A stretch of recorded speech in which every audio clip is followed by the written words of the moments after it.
the Touring Car Championship for 1985. The starter, you can see, top of screen. We'll wait for the flag to come up. The Gold Coast Bulletin Centenary Australian Touring Car Championship Round 7 from Surfers Paradise International Raceway. Promises to be one heck of a race. Stand by. Flag is up. They're racing, and it's Brock getting away smartly. Yes, he is, and Jones has made a blinder. Watch him try and separate them.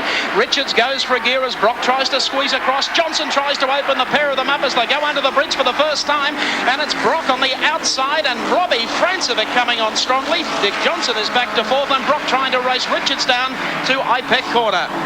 Brock on the outside, but Richards has the line. Richards holds him out going through down the back the first time. My gee, what a great start.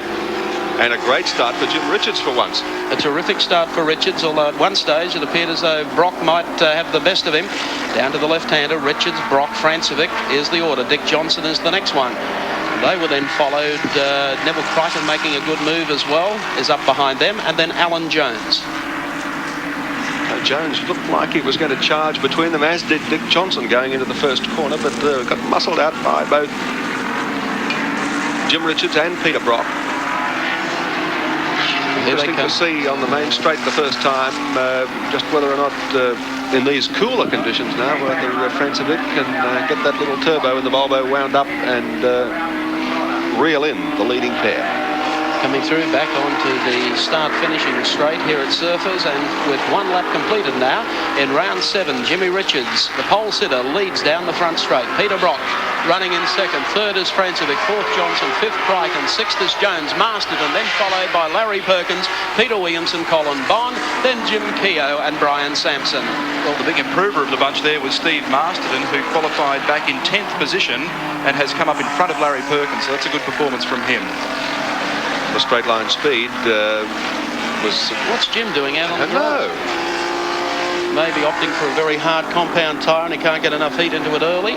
But if he's not getting enough in, Peter Brock's got similar problems because he's managing to just edge away a little bit from Peter Brock. Well, they're both on the same tyre too. And of course Robbie Francevic is back in third. Yes, memories of Keeler, I think, for Peter Brock when he looks in the rearview mirror and sees Robbie Francevic right there again. The other thing that favours the turbo at the moment, with the temperature continuing to drop, the cooler and the lower, closer to sea level in fact, the better off you are with a turbo. So Francevic at the moment would really have some horsepower being churned out of this car. He's starting to get edgy about wanting to go on with this. We'll watch them next time up the front straight. As Peter Brock trying to defend second place, has Robbie Francevic behind him, but Brock is very fast off that turn. And now Francevic has his opportunity as they come storming up the straight. Mightn't be close enough this time. Sitting right in behind Brock, unless he's going to make his move. Brock moves across the racetrack. Oh yes, sirree, they are playing for keeps. Brock driving by the mirrors at the moment. Look at the tail of the Commodore just starting to slide away as he went through IPEC. He's going to give his tyres a pound if he intends doing that against Francevic for the next 23 laps. Well, Robbie should come on pretty strong because these tyres should, in theory, be good for at least the first 15 or so laps. It just remains to be seen just exactly how he cuts up the back left towards the latter part. Dick Johnson closing up too now on Brock and Francevic, and Crichton right on his tail. Then Alan Jones and Steve Masterton. A real race, though, for second place at the moment between Brock and Francevic. A lot of words have been traded, and here's the view from Dick Johnson holding down fourth spot. Richards up ahead, you can see, just disappearing around the corner, and then Brock, then Francevic, briefly on the brakes. Well, Johnson might lose out in the draft if Francevic can pick up Brock coming out of this next corner back onto the straight. Johnson's pretty close to Francevic though. Brock is very quick out of this turn. Now this is where Francevic should be able to make his run. Sitting in behind them, Johnson and Neville Crichton just behind Johnson. What Dick really needs here is the advantage of the toe from either Brock or Francevic. I think he might have just pulled this one off. No, he hasn't. Because the way the Mustang handles down through this part of the course is absolutely superb. So if Johnson can just get some more advantage out of that draft, then he could be really into this. Well, if Francevic can open the gap on Brock, you're right. Maybe they can take Jones along, take Johnson along for the ride. Neville Crichton sitting back behind Johnson's Mustang as they come down towards the left-hander again, and Francevic closes here, slips to the inside. Brock has him covered. I tell you what, Brock is going to know he's been in a touring car race and he's going to do the art of self-defence here. But Francevic winds up the turbo, coming up to a right-hander, and Robbie says, thank you. We'll have half a yard of that. Takes it. Now Francevic moves into second. Brock is third, and we'll wait and see whether Francevic can now start to pull in the race leader, Jim Richards. Well, can Francevic protect second place from Brock on the main straight when they come back again? And look at Johnson right on Brock's tail. Listen to the crowd roar. Yes. By gee. The rather partisan local crowd for Dick Johnson. They come through back onto the start-finishing straight, and here is Johnson now honing in on the tail of the Mobile Commodore. We'll see whether or not Francevic loses Brock up the straightaway. Yes, he probably gains maybe 10 metres that time. So theoretically, he might be able to haul in Jim Richards if he has some clean air there for a while. Hardest part of the racetrack for Robbie Francevic under the bridge. Richards, meantime, is about 80 metres ahead of Francevic. Francevic in second place, remember.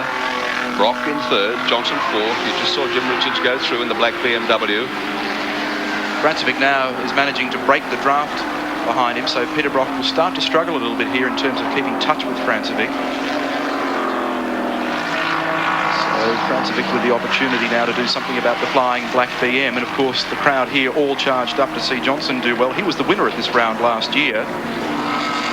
Neville Crichton still in fifth place, followed by Alan Jones in the first of the Alphas in sixth. Seventh place being held down by Steve Masterton in the Commodore number 2. But Jim Richards, the race leader, and doing it well. 62, Jim Richards, BMW, leading from 21, Francevic in the Volvo, and 05, Peter Brock in the Commodore, holding down. Coming up on the completion of 7 laps out of 25, round 7 of the Touring Car Championship here at Surfers Paradise. We're watching the second and the third and fourth placed cars, Peter Brock and Dick Johnson. Jim Richards continues to lead the race quite clearly from this man, Robbie Francevic, just going off the edge of our screen, but the big scrap is between Brock and Johnson. You want to have a look at it from Dick Johnson's viewpoint? We'll do that through courtesy of Race Cam, and there it is. You watch the brakes come on as they come down to this corner with Peter Brock. Standing out like beacons too in the very dark conditions here at Surfers with the rain so far. Oh, very close. Did he get there, Dick Johnson? The rain so far holding off. Brock's Commodore tending to be a little skatey the last couple of times through IPEC. Runs away from Johnson's Mustang down the short straight to the run to the left-hander. But watch how Johnson closes up again down through this section of the circuit. Francevic has broken their draft.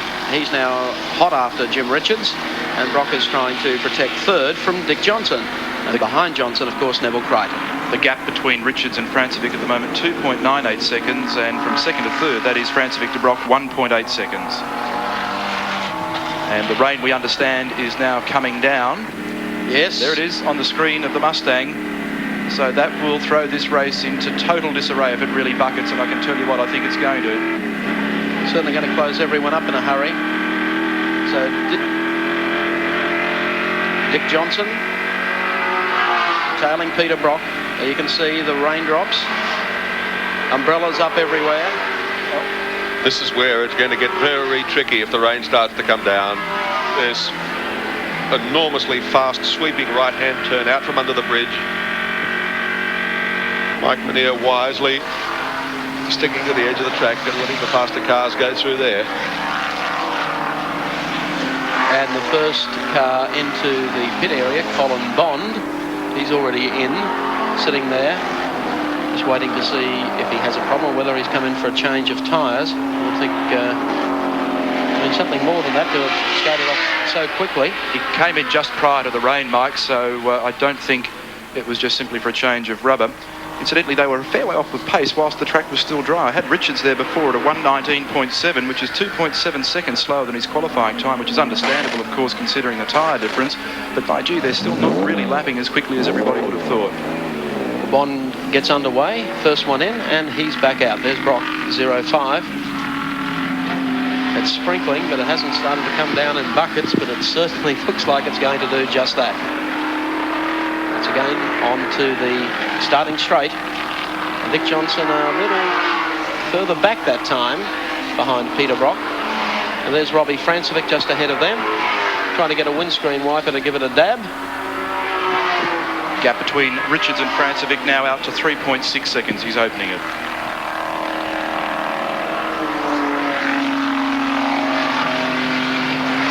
blessed so far in the Touring Car Championship with plenty of sunshine and no threat of rain.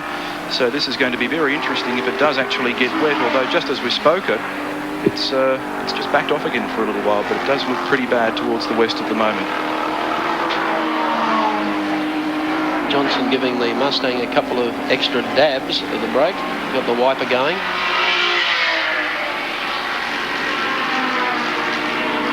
As Neil mentioned, no problem at this stage for Jim Richards in the 62 BMW. Still leading comfortably from Robbie Francevic in the Volvo Turbo 240. Then Peter Brock, and back behind Brock is Dick Johnson in 17.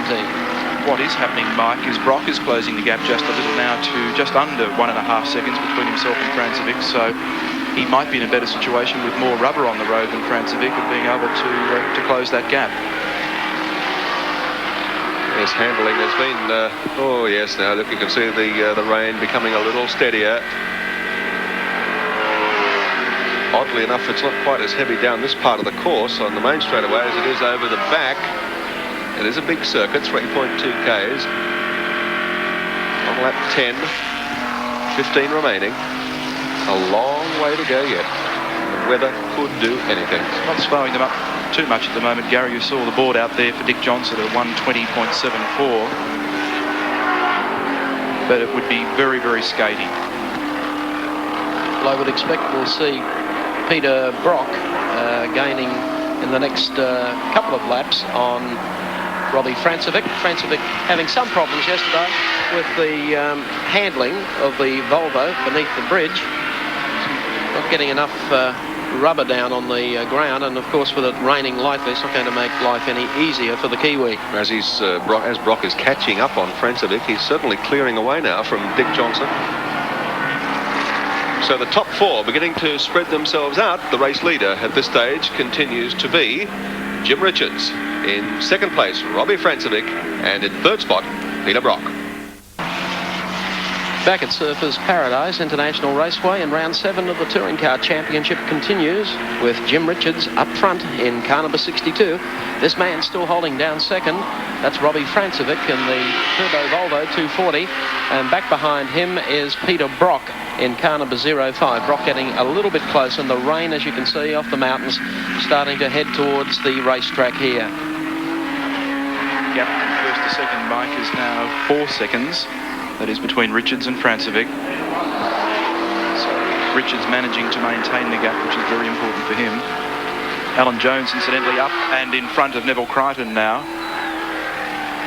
Well, that's interesting because a lot of the crews have been starting to wheel out the wet weather tyres. They obviously don't believe this race can go the full distance. The gap between Francevic and Brock now 2 seconds. So that continues to seesaw. And the second last time through, Brock came through with the right-hand indicator on. Now, the drivers have all sorts of little codes worked out with their pits. They'll flash lights and they'll flash indicators and so forth. So it'll be very interesting to see whether or not Brock uses intermediates as the track continues to get wetter. And Alan Jones is not the only man to have got by Neville Crichton. Larry Perkins in the second of the Mobile Dealer Team cars has also done that. So that moves Larry Perkins up into 6th place. It's Richards, Francevic, Brock, Johnson, Alan Jones, and then the second of the Dealer Team cars with Larry Perkins at the wheel. Well, I tell you what, it would have been an awfully long time since Alan Jones has driven in the wet. Well, there's the gap back to Colin Bond, who's already been in the pits, rejoined the field and trying to make up for lost time. Peter Williamson has come into the pit lane. He had problems before and took a dive off the circuit very early in the race. Because he drifted into the pits very slowly too, so I don't think he'll be going back out in a hurry from the look of things. Francevic opening up the gap. There's Williamson on car number 77. Francevic now out to 2.2 seconds from Peter Brock. This is the gap for second to third. Perkins clear now of Alan Jones at the end of the main straight as they head down towards Dunlop, and he's broken clear by around about 3 or 4 car lengths, so Perkins really has the drop on them. There they are. The Crichton in car number 31 trying to stay in touch. Actually made a very, very good start to the race, did Neville Crichton. however, was gathered in by Alan Jones in number 27, and as Gary mentioned only a few moments ago, Larry Perkins starting to come into his own in the second of the Mobile Commodores, number 7. To the left-hander. And Crichton, not the best starter. We've only seen him make probably one good one, and that was at Adelaide. But a good one here today, but he's feeling the effects of the charge by Perkins at this stage of the event. The great thing about Neville Crichton is his consistency. He's managed to score in each of the previous 6 rounds so far, with a second, a fifth, a third, 2 fourths and a third placing. And although perhaps not yet a race winner, by gee, he can notch up those points, and of course lies second in the championship with 112 points, chasing his teammate Jim Richards. Also chasing Alan Jones and Larry Perkins. And the wipers continue. The rain has not really got any heavier, but at the back of the circuit it continues that fine drizzle, and a few pools of water starting to form on the track surface. As Crichton pulls out and has a go at Jones as they come down to the bridge and gets by him. So Crichton moving once again up behind Larry Perkins. Jones could come for an inside run here under brakes as they head down to the right hander with IPEC. Lap 15 of 25 in the Gold Coast Bulletin Australian Touring Car Championship. And it must be a sort of puzzling race for Dick Johnson, who we join now with race cam at his home track. Dick, how are things going? Not too good, Mike. What seems to be the biggest problem? Well, apparently the tyres that I've put on, for some reason, don't like a little bit of water on the track. And I don't think I can get them on enough, to be quite honest. Yes, well, it's not too bad when it's dry, but when it's wet, she's not real good. The biggest problem now would be not knowing what to do, whether it's actually going to drop in buckets or just stay with this fine rain through until the end of the event. Well, I don't really know, Mike, but having a look out here, I don't think it's going to really affect things that much. I think it's only about 10 laps left anyway. Dick, are they the experimental tyres that you were talking about yesterday? Yes, they were, Mike. They were good in the wet, but they're not too good in the dry, and they were good in the dry, sorry, but not too good in the wet. Dick, what about the track conditions otherwise? I mean, I know it's difficult now that this fine rain has started to fall, but this circuit normally, because it generates such speed, is pretty hard on tyres, isn't it? Well, normally it is, and that's the saving grace that I think the Volvo and Brock have got at the moment. It never rains, but it pours, and it always pours their way. Dick, just noticed a couple of moments ago you pumped the brakes a little down the back straight. What was that in aid of? Oh, that's just a security pump, mate, more than anything else. Just to make sure they're still there. Yeah, you're not wrong. Does it become more difficult to drive the car in the wet, a more physically difficult task, Dick? Well, this is a pretty physical sort of a circuit. And when you get changing patterns in the racetrack, like you do here, because like down the straight here it's not too bad, and then you come to under the bridge and it's wet, and around the back it's a little bit dry, so there's a big variation in conditions. I've got some bad news for you, Dick. Larry Perkins closing up at the moment at a rate of about 1 second a lap. Well, I better get my finger out, eh? Yep, we'll let you get back to it. Thanks very much. Thanks, pal. So Dick Larry Johnson with some work to do, hey? Well, Larry Perkins being the mover so far in the race, having his first run in the ATCC here at Surfers in the dealer team's second Commodore, and doing it very, very comfortably coming from behind. However, the man they still all have to beat is Jim Richards of New Zealand, comfortably out in front. Let's recap the placings. The leader, Jim Richards, second place being held down by Rob Francevic, and third, of course, is Peter Brock.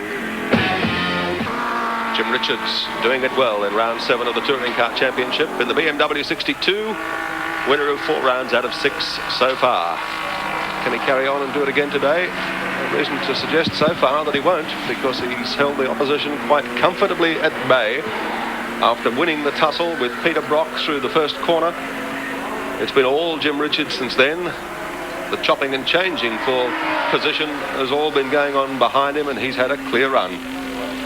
The gaps at the moment, Gary, first to second, that's Richards to Francevic, 3.2 seconds. From second to third, Francevic back to Brock, 3.9. The interesting one, Brock to Johnson, 14.2 seconds. Wow. But fourth to fifth, which is a real beauty, is only 2.02 seconds.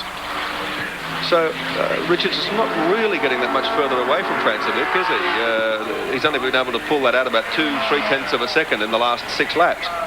That's not too bad. So Francevic's car really is holding up very well, particularly under these damp conditions. Yeah, and considering that the tyres on the car are just so narrow, he must be doing a fair old job of steering it at the moment.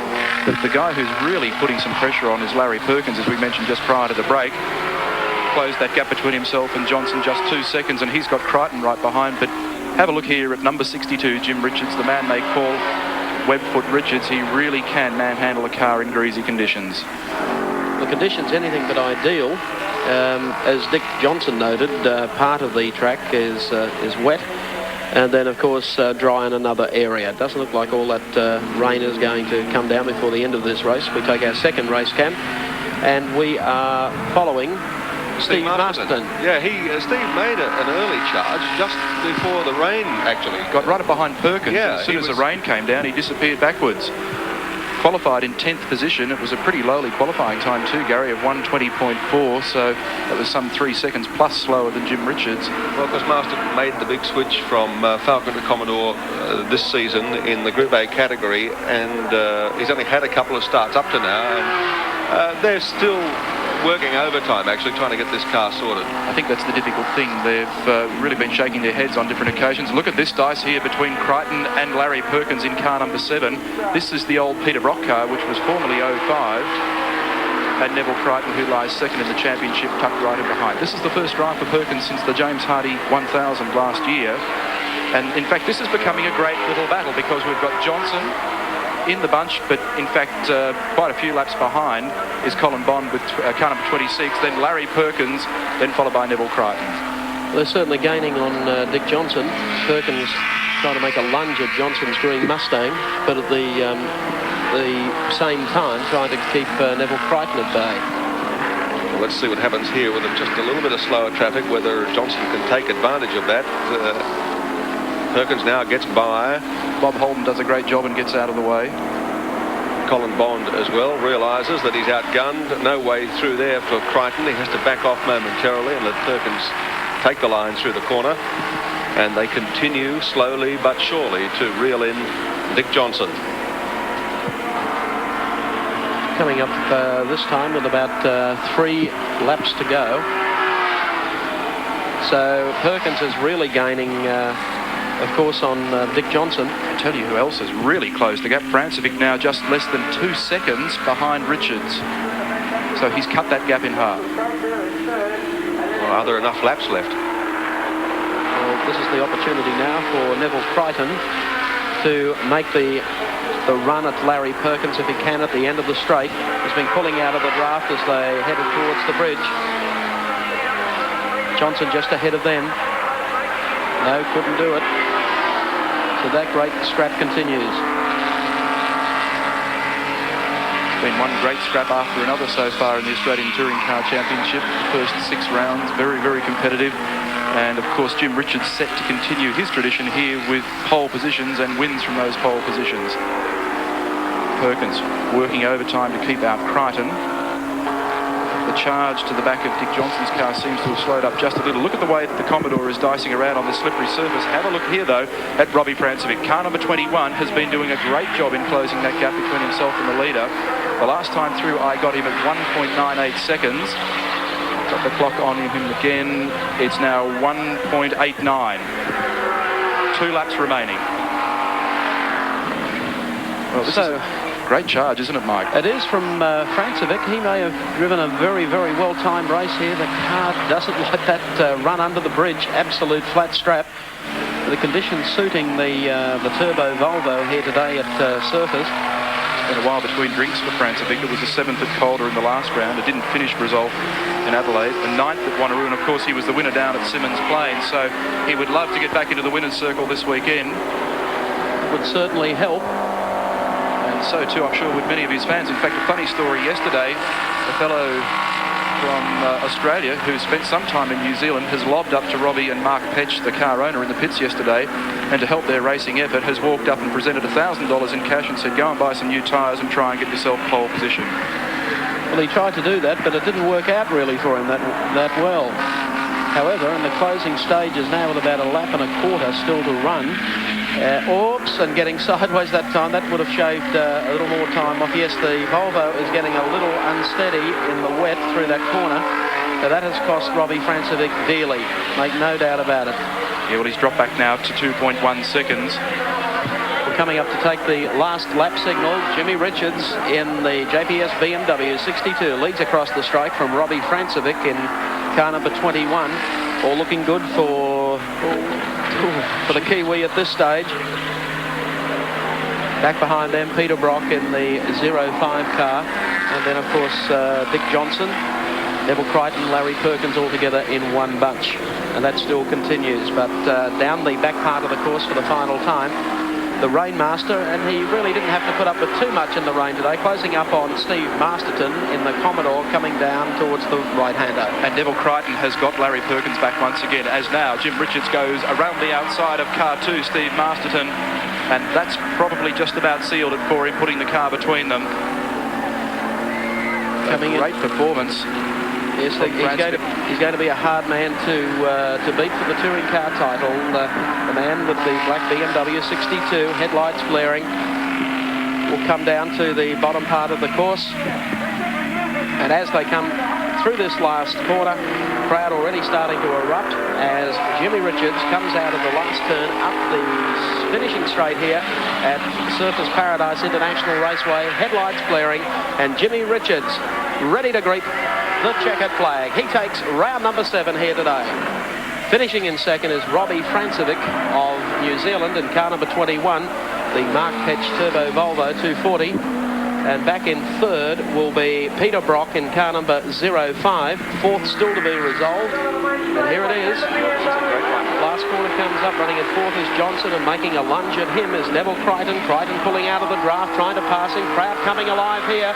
And now Johnson's trying to break the draft, and Crichton goes with him, but Johnson pulls the fourth. Local crowd thinks that is absolutely terrific. Well, a good finish to the 7th round of the touring car title.